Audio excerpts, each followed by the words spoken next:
A few weeks ago, I had the privilege of helping to lead the memorial service for Eric Knapp, a member here. And yesterday, we celebrated the life and had a memorial service for Mary Schoenfeld. And these flowers were part of her memorial.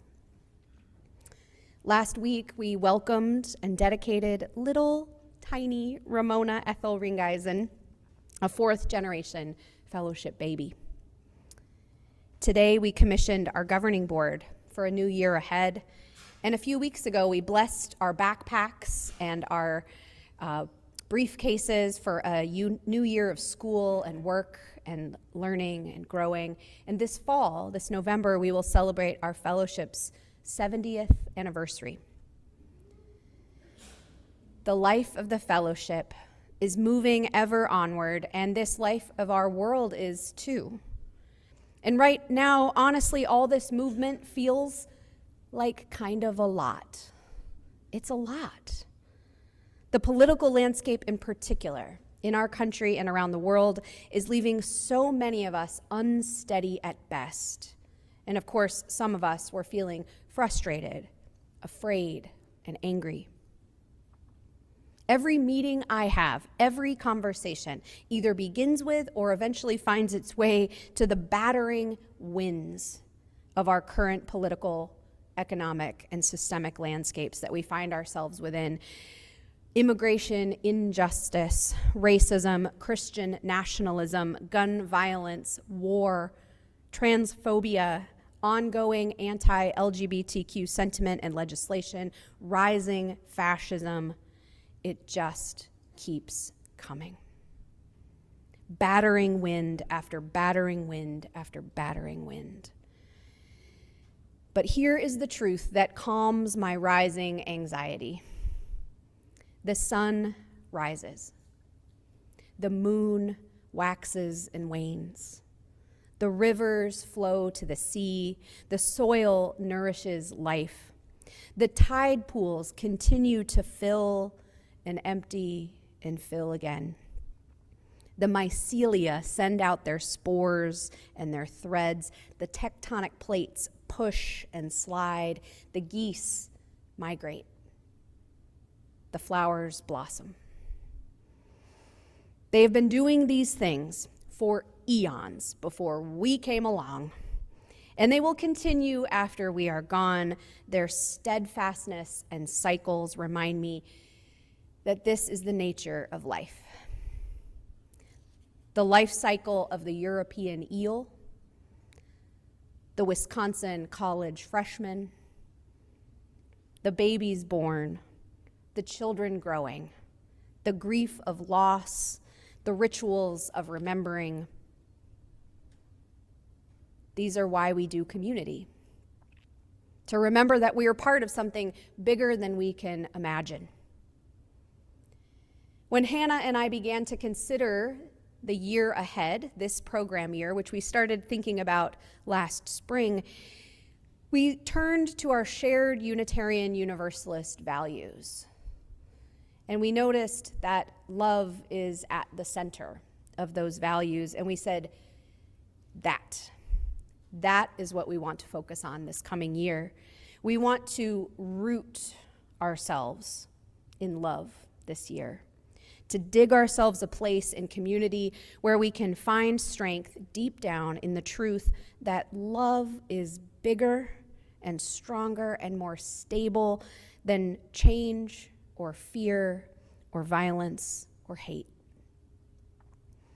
The love that we are tapping our roots into is that same love that some people call God, that love that connects every one of us and flows between us and supports us and sustains us through pain and grief and all the winds that blow. And as we are rooted in love this year, we will also be guided each month by a theme, as we have done here for many, many years. And this month, September, our theme is Carried Home. We're starting off our program year coming home to community, learning from the watershed what it means to flow and come together, to be carried home like rivers to the sea. And this whole year, we're going to be learning from the natural world. Each month, our guiding theme will have a companion earth teacher. Earth teacher. Those are the elements of nature that help us learn the lessons of the cycles, seasons, rhythms, continuity, flow, and stability of life, even when those winds batter us. The earth teachers are the ones that I named earlier that have existed for eons before us and will continue long after we are gone. Water, soil, sun, moon, lava, tide pools, mycelia, geese, and flowers. Those are our themes for the coming year, and there's a big banner in the front entryway if you want to take a look at what's coming up. We will explore religious naturalism, indigenous wisdom, paganism, and of course, a myriad of other inspirational sources to learn and grow this year, rooted in love. In middle hour today, right before this service, our worship leaders led a discussion about the themes and the earth teachers, and they're going to do that every month. So we invite you to come a little early and participate in that. In addition, they are helping us create a home altar to bring these lessons into our daily lives as we create a small, simple space for centering ourselves on love. If you didn't make it today, they're going to offer the same session they did today, again on September 28th, and then again on the first Sunday of each month to delve into that guiding theme. On a personal note, I'm beginning my 9th year here at the fellowship with you.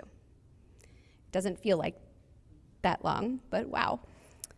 In 2017, as we were early in the first Trump presidency, I could never have imagined what this almost decade would have held.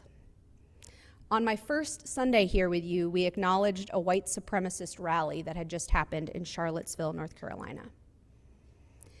Then came #MeToo. A couple short years later, our world was plunged into a pandemic. And then came the Black Lives Matter protests following the killings of George Floyd and Breonna Taylor. Then there was the January 6th insurrection. And we had an intern minister, Allie Peters, here at the fellowship. And then our associate minister, Reverend Leah Angiri, moved away. Our director of congregational life, Marie Luna, also moved on from her role here. And eventually, Reverend Hannah made her way here. Russia invaded Ukraine. Hamas attacked Israel, and Israel has retaliated with an unprecedented war in Gaza. Trump won a second term, and the last 9 months have been a whirlwind of executive orders, Supreme Court decisions, tariffs, and political chaos. And Taylor Swift and Travis Kelce got engaged.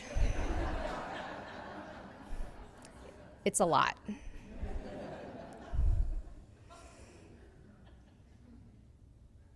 I am so grateful. I'm so grateful to have been carried home to this fellowship, to be rooting myself in love alongside you, my beloved people. I'm excited to be embarking on this year with you and Reverend Hannah and all the amazing leaders we have here at this fellowship. Our faith, our open-hearted, flexible, pluralistic, and unapologetically progressive faith is needed now more than ever. And this fellowship is needed here in the Fox Valley, this home of Joseph McCarthy, this home of the John Birch Society. This fellowship is needed more than ever. And each of you, dear ones, each of you in your fullness and your diversity and your enoughness, each of you is needed. We need each other more than ever. As we root ourselves in love and open ourselves to the cycles of life that show us the way forward together, may it be so, and amen.